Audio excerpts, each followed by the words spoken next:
Hi, how you doing? Do you hope to one day have a small backyard hobby greenhouse? Maybe something a little bit more than a hoop house and a little less than some of those big, expensive, fancy structures? Or maybe you're thinking about how to heat it, or a water point, or what else do you need to have a greenhouse? I thought that I'd go through my little greenhouse with you today, and maybe that'll help you in your plans for one in the future. My name is Sharon. I garden on a large yard in a small town in east central Saskatchewan, Zone 3. Welcome to my Sask Garden. So, my little greenhouse sits just on the other side of the driveway from the house, just right over there. So, it's easy access near the garage, and it's also adjacent to the vegetable garden just behind. It has easy access to the house's outdoor hose for water, and I can run an extension cord from the garage for electricity. And the front faces southeast, and so the greenhouse sits in full sun all day long. Situating a greenhouse is, I think, the first and major consideration. You have to take into account shade during the spring and fall, especially when the sun is lower in the sky and the buildings cast a longer shadow.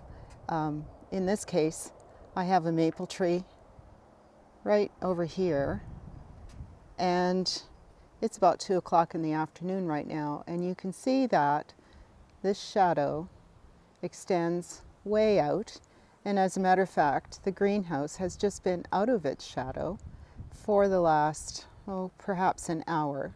When there's little sun falling on the greenhouse, it doesn't really warm up very much inside. But in the summertime, the sun is high in the sky. It goes well over the maple tree, and there's no issue with that at all. My husband built this in 2001, so just about 23 years ago now. It is 8 by 12 and a wood frame construction. The 2 by 4s used for the frame are untreated because at the time of construction, there was some consideration about growing food crops in here, so we initially left our options open for that. It is covered with opaque twin wall polycarbonate. In the past 21 years, we've changed that polycarbonate only once, as there is a bit of UV damage that occurs. But at the moment, it's still in pretty good shape. We get a great deal of very strong wind here, and this structure has never had issue with that, nor with snow load, and this area can really build up a lot with snow. This is just the back side of it, and just earlier this fall, we sided this north side of the greenhouse with plywood for some added insulation and to accommodate these outdoor shelves, mostly to keep my various lengths of rebar that I use in the garden. I use the greenhouse starting about mid-April if it's a nice year and if the snow is gone early, but more often than not, I'm not moving plants in until the end of April. It really all depends on how cold it still is. During the day, even in the cold months, inside the greenhouse is nice and warm on a sunny day. But come nightfall, without heat, it is a different story because it no longer has that greenhouse effect, which is warming by trapping heat from the sun. It traps the heat during the day, but it doesn't store it to release it at night.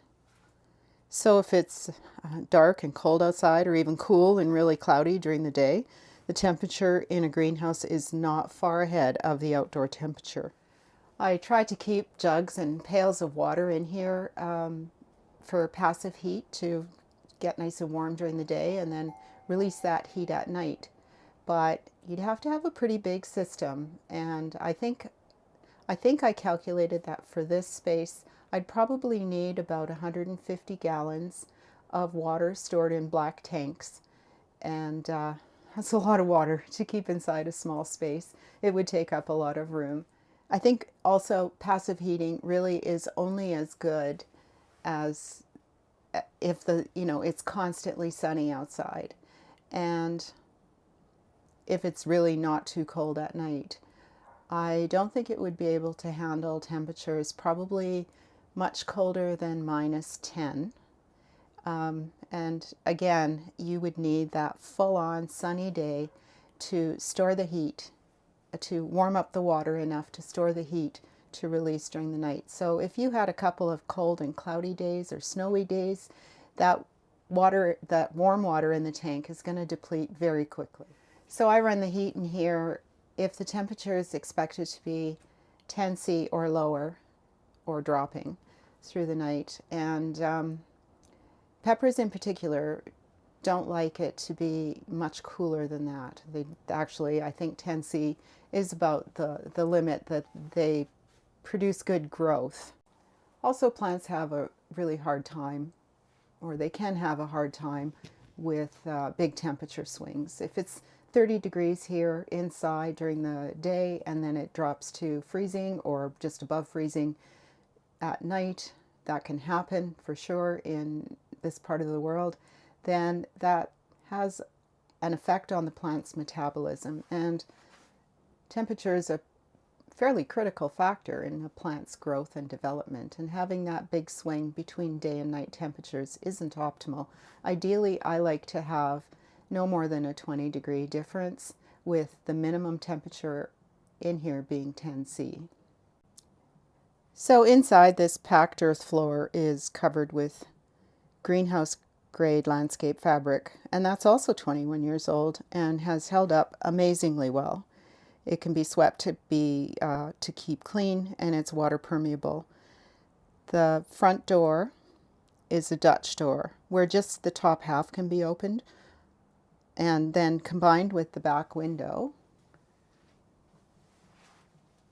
which is right there, it slides right open. Combined with that window, it lets a breeze flow through that faces northwest, so there's usually a pretty good breeze that comes in that way. In the summer, during the day, the front door is usually opened right up because it gets pretty toasty in here.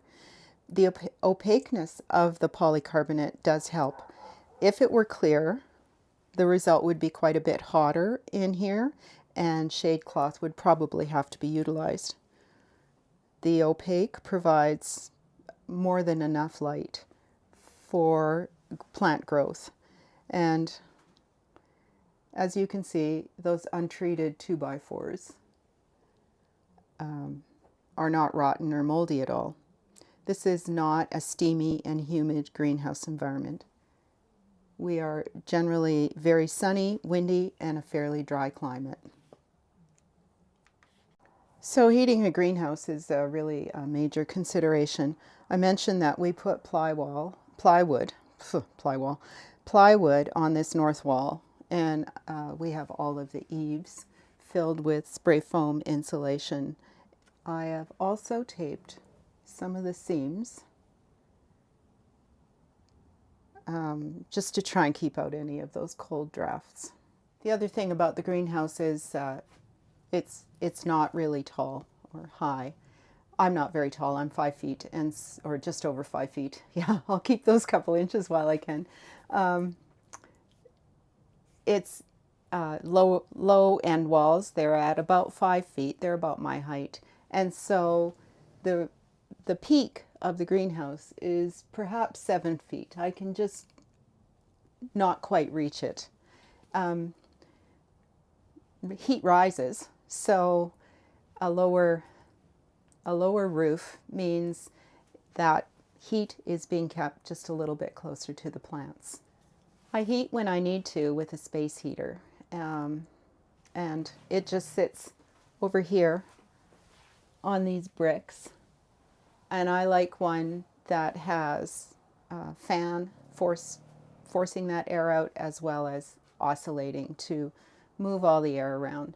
And so far that's worked well for me.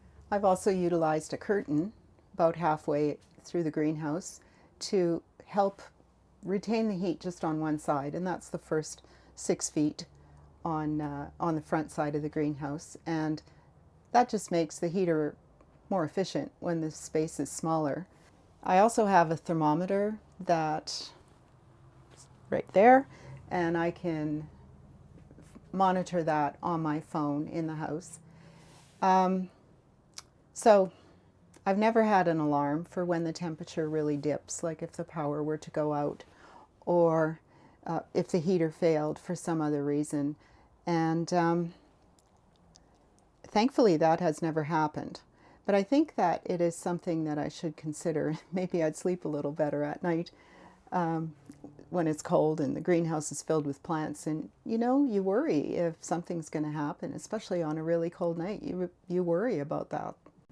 At the same time, when there are plants in here and it starts heating up and you haven't come out to open the door yet, you do have to monitor the heat as well. Through the day, depending on the day, it can be too hot, it can be too cold in here, and sometimes opening the doors is too cold. It lets in a too cold of a draft. So we've got this little design here.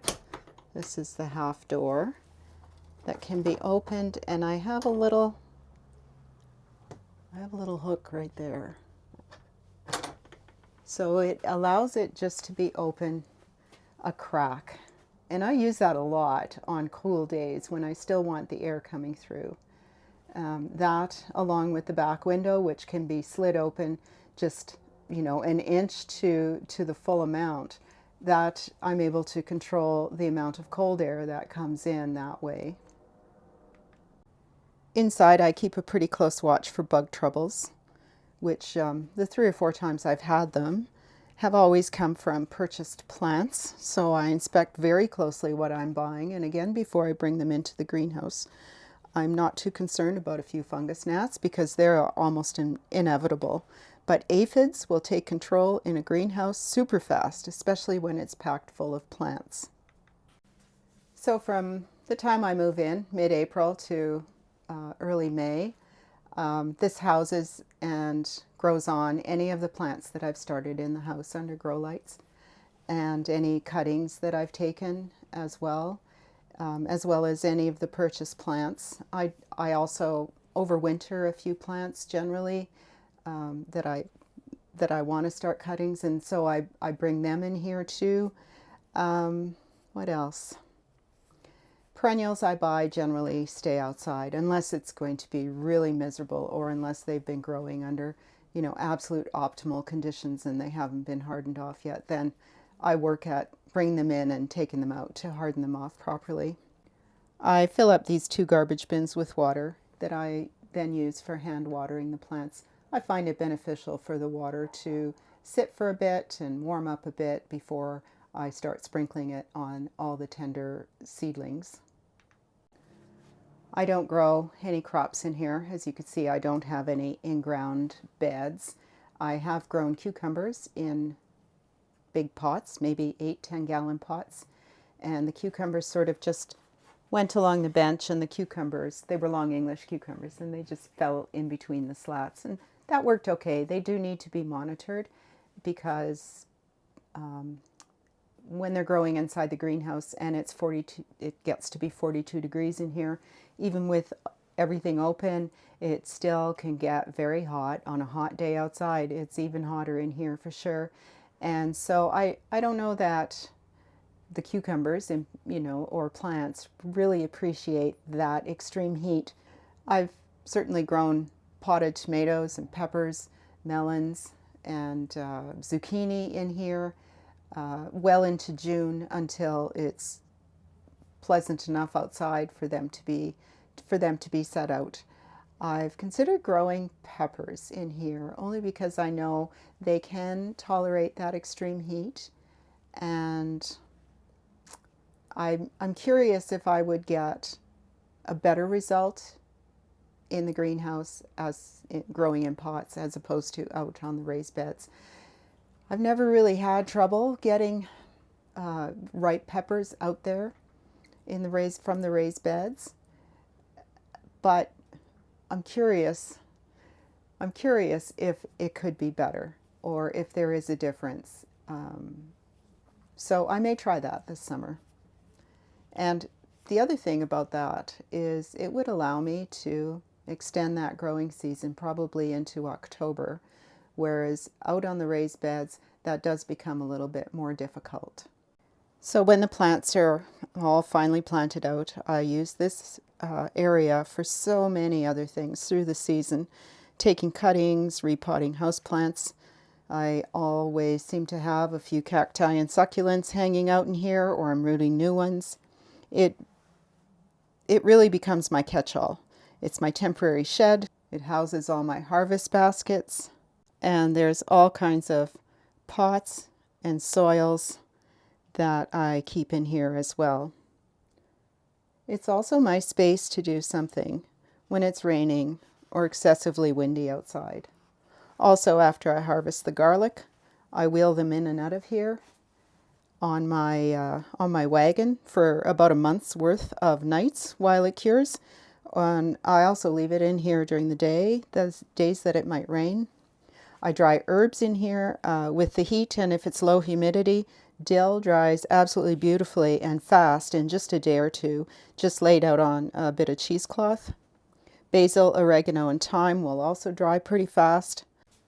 I really don't think there's a day from May to October that I'm not in this greenhouse, doing something, utilizing it in some way. I'm forever grateful that I have one, and it's never been a regret to put one up, that's for sure. It's really indispensable for me when it comes to gardening. Would I want something smaller? No, I wouldn't. Even though it would be easier to heat, I usually can pack it up pretty good. Would I want something bigger? You know, not really, because the time that I actually need something bigger is maybe about 2 weeks in May when the weather's not very nice outside and I just have this place stuffed to the brim. And, you know, at that time you think, oh, why don't I have something bigger? But for that short amount of time, it really isn't necessary. And so this fits in the yard very nicely, and overall it's easy to heat, easy to keep, and I really do enjoy spending time in here. Thanks very much for watching today. I hope you found it informative or helpful in some way. If there's anything that I didn't cover that you had hoped that I would talk about, let me know in the comments, and I'll try and answer as best as I can. And if you did like the video, consider giving me a thumbs up, tell your friends, and hit that subscribe button. I appreciate that too. Thanks very much. See you.